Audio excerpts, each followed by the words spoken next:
college football, greatness is usually easy to recognize.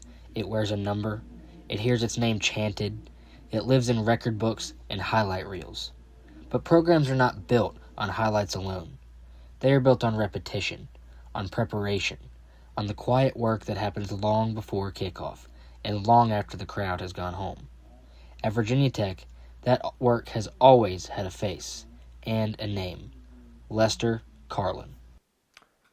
Lester Karlin is the epitome of those well-established old-school equipment managers that every equipment manager kind of looks up to. His reputation transcends not just Virginia Tech, but the whole industry.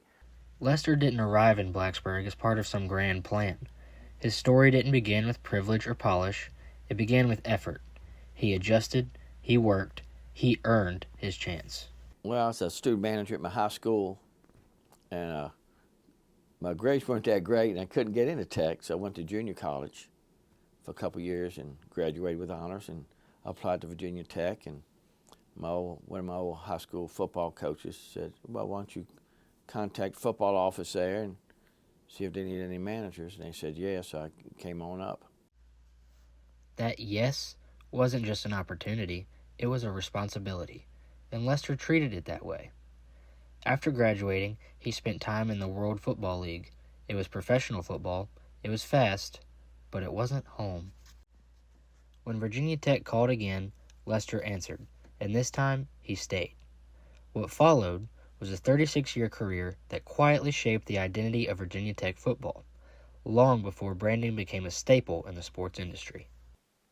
The swagger that we're known for at Virginia Tech, that doesn't happen without Lester Karlin. The 2009 Pro Combat uniforms, the 2010 Pro Combat uniforms, all those things that are quintessential Virginia Tech, and that's part of identity. Uniforms tell a story before a word is even spoken. They project confidence before the first snap. And at Virginia Tech, the look that became iconic, the glossy maroon helmet, the maroon face mask, the flying VT, came from one man in the equipment room. I mean, everyone knows us for the maroon and orange, but that look, that swag, the iconic maroon helmet with the maroon mask, that's Lester Karlin. The flying VT, that's Lester Karlin. Generations of players wore that helmet. Many never knew who created it, but all of them felt what it represented because Lester's impact went far beyond how the team looked. It lived in how the team was treated. Every program has stars. Every era produces names that grow larger than the locker room. Lester Karlin worked alongside some of the most recognizable players in college football history. Players whose highlights define Saturdays and whose names still echo in Blacksburg. But inside the equipment room, fame carried no special privilege. Lester was there. He saw the big-time players, the Mike Vicks, even the Bruce Smiths, even before the 90s. And he treated them the same. Bruce Smith, the all-time NFL sack leader, the only player with 200 career sacks in NFL history, and one of the greatest defensive players the sport has ever seen. Michael Vick, a first overall pick, a once-in-a-generation talent who redefined the quarterback position. To the outside world, they were icons. To Lester, they were players who still had to turn in their gear. Which probably, he may not have known it, built more kids up because he didn't chase superstars. In an environment where young athletes are constantly reminded of their value, Lester was a grounding force.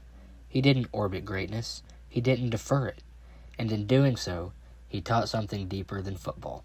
Without a doubt, he taught them to make sure they turn their clothes in, because in life, not everybody's going to have someone to do laundry for you. It wasn't about laundry, it wasn't about accountability.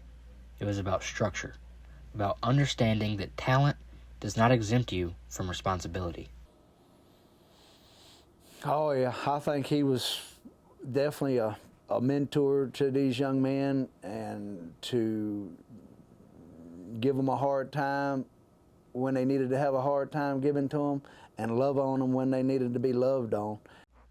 That balance, firm, fair, and consistent, earned trust, because Lester wasn't trying to be liked. He was trying to build men. College football runs on precision. Numbers matter, details matter. Lester was there for moments everyone remembers: Sugar Bowls, Peach Bowls, national championship runs. But he was also there for moments that nobody even knows about. First of all, beating Texas in the Sugar Bowl in 1995 really put Virginia Tech football, I believe, on the map. Also, beating North Carolina State at the Peach Bowl with Chris Kinser's kick. But also one other thing that I remember it's a good memory.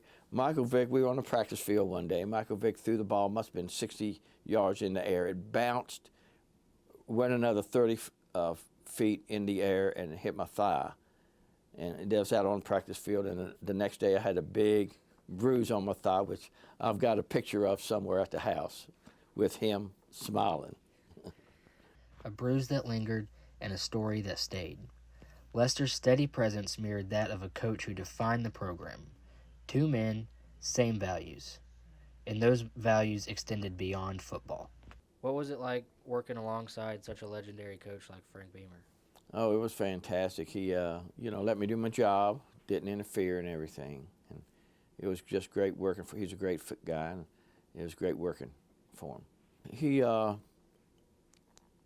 he put his heart into it because he loved Virginia Tech like I did, and his number one priority, I think, was making the football player a better person overall when the player left. Even now, into his mid-70s, Lester still shows up and goes to work. He picks up trash that no one notices. He handles details that no one sees. Lester takes pride in work few ever even acknowledge. Somebody still has to do it, and he takes pride in it, and he wants to do it, and he keeps on doing it. At 75, 76 years old, he wants to do it and keeps on coming in and helping. And the work ethic that he has, it's probably unmatched, and it probably won't ever be matched again. Ask Lester about his legacy, and he shrugs it off. But legacy isn't something you announce. It's something that others recognize when you're not in the room. His legacy is, to sum it up simply, is work hard and get it done. And it's something that should not just stay with his time, but transcends time of being an equipment manager. It is, you see something, you have to work hard at it, and you have to get it done. One day, Lester says he'll know when it's time to hang him up. I enjoy, working part-time. It gives me a lot of freedom and stuff. But one day it'll happen where you just wake up, walk in, and say, it's time to go. But until that day comes, his fingerprints remain on every helmet, every routine, every lesson learned without a speech.